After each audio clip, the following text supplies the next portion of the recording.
to add salt to injury, even in the form in which those documents were presented before the court, on the state's own version, they were altered. Again, no evidence was proffered to this court with regards to when, why, and by whom the documents were altered.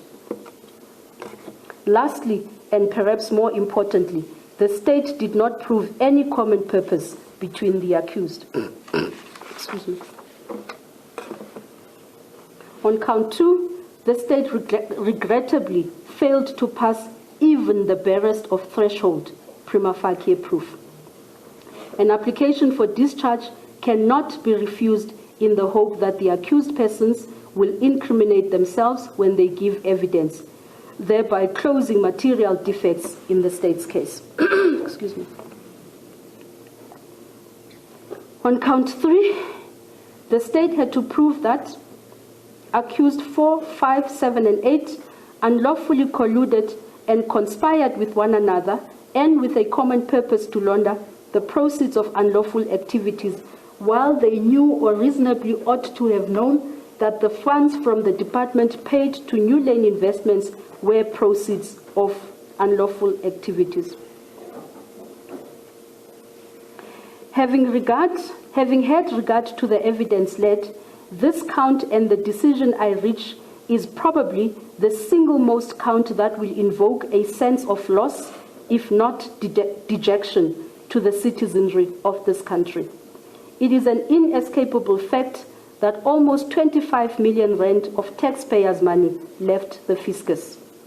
The question that remains is why and who facilitated this. Regrettably, in Kasu, the institutions responsible to answer those questions failed. With their concessions as made in this court, Mr. Rankuatsana and Zama put the death nail on the state's case. The state, regrettably, failed to pass even the barest of threshold. At the risk of repetition, an application for discharge cannot be refused in the hope that the accused persons will incriminate themselves when they give evidence, thereby closing material defects in the state's case. With regards to the fourth and final count, the state fared no better. The state was, amongst others, required to prove the element of misrepresentation to the Bank of Baroda, National Treasury, and the Reserve Bank, and that in misrepresenting as they did, the accused acted in concert with each other. Needless to say, no evidence from the Bank of Baroda, National Treasury, and or the Reserve Bank was presented before this court. I have already bemoaned the lackadaisical manner in which this case was investigated and approached. I can therefore not take this aspect any further than I have, save to conclude with the following African proverb. And I quote, "Haste and hurry can only bear children with many regrets along the way." You may rise. In the circumstances, I make the following order. The application in terms of section... Moroso, you may be seated. My apologies, ma'am. In the circumstances, I make the following order.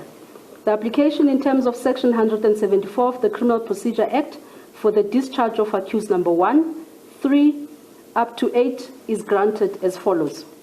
Accused number 1 is found not guilty and discharged in respects of counts 1 and 2. Accused number 3 and 6 are found not guilty and discharged in respect of count 2.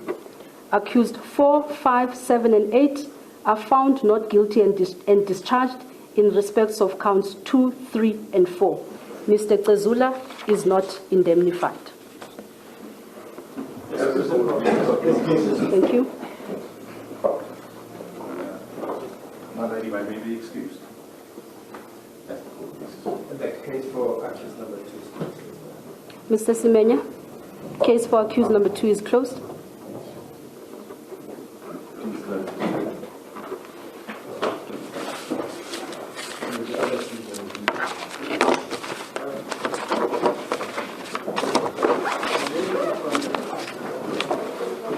My apologies, I can't hear you, Mr. Manja.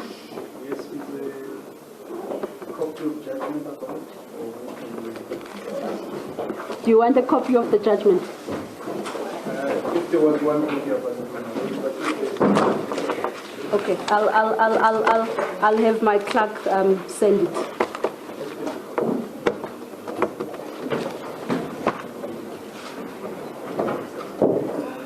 Oh, my apologies, my apologies. Where's Mr. Yedeling? He just left. Can someone please quickly get Mr. Yedeling for me? My apologies, I'm so sorry, I'm so sorry.